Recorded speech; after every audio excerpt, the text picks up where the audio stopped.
Comment faire 10 fois plus de ventes avec votre blog en créant un simple sondage? La façon la plus facile pour augmenter vos ventes par 10 est tout simplement de réaliser un petit sondage souris. Voici le pourquoi et le comment. Pourquoi faire un sondage? Faire un sondage vous permet de connaître qui sont vos visiteurs, quelles sont leurs attentes, pourquoi ils visitent votre site, quel est leur principal problème, et bien d'autres informations utiles. Il est impératif que vous sachiez qui sont vos visiteurs et ce qu'ils recherchent exactement. Le savoir vous permet de mieux répondre à leurs attentes. Avoir ces informations vous permet également d'ajuster vos propos à votre cible. Par exemple, vous ne vous adresserez pas de la même façon à des jeunes étudiantes de moins de 25 ans qu'à des chefs d'entreprise de plus de 45 ans.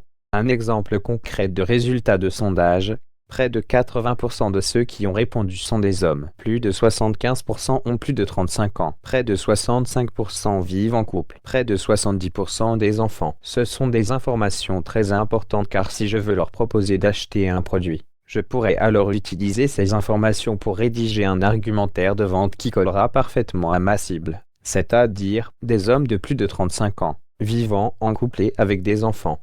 Bon, bien sûr, je schématise un peu. Il faut aussi prendre d'autres informations en compte, mais c'est juste pour vous montrer l'idée. Obtenir le succès en posant de simples questions. Wendy Stelling voulait écrire un livre sur l'amaigrissement. Elle réalisa un sondage auprès de ses cibles et remarqua qu'une grande majorité de celles qui avaient répondu disaient vouloir maigrir des cuissées avant les vacances d'été.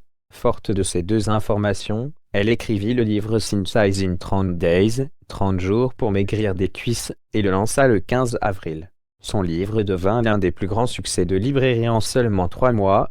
Sachez ce qu'ils veulent, faites la même chose. Réalisez un sondage afin d'identifier qui sont exactement ceux qui visitent votre site, s'abonnent à votre newsletter, achètent vos produits, etc., ainsi que leurs attentes. Essayez de trouver quel est leur principal problème et offrez-leur la solution qu'ils recherchent.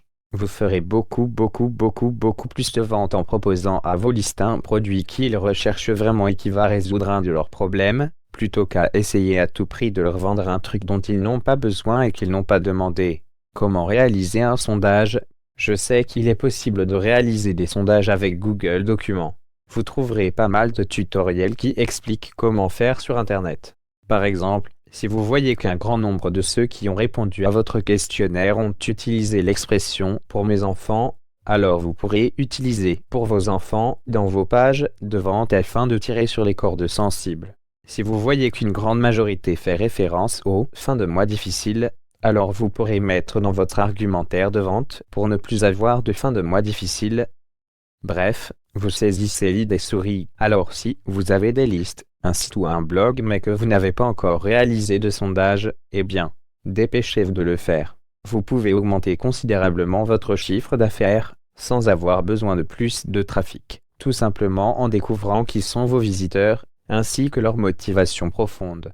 Une grande partie de ce blog sera dédiée aux techniques d'influence et de persuasion. Identifier votre cible est un prérequis nécessaire pour pouvoir utiliser ces techniques. D'où l'extrême importance de réaliser ce type de sondage auprès de votre public cible.